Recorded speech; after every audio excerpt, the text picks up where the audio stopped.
हाय मंडळी, नमस्ते. आता कलेजी मसाला त्यासाठी प्रथम कढई घेतलेली आहे. त्यामध्ये तेल छान गरम झाले की 2 कांदे घेतले होते मोठे, ते बारीक चिरलेले, आणि कढीपत्ता.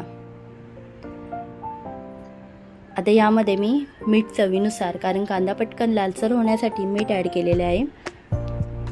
बघा, हा कांदा लालसर होत आलेला आहे. त्यामध्ये टाकणार आहे गरम मसाला. पुन्हा मिक्स करून घेऊया.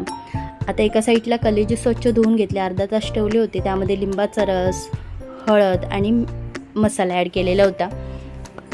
आता हे वाटण कांदा खोबऱ्यात मिक्स करून घेऊया. आता त्यामध्ये कलेजी ॲड करते बघा कांद्यामध्ये.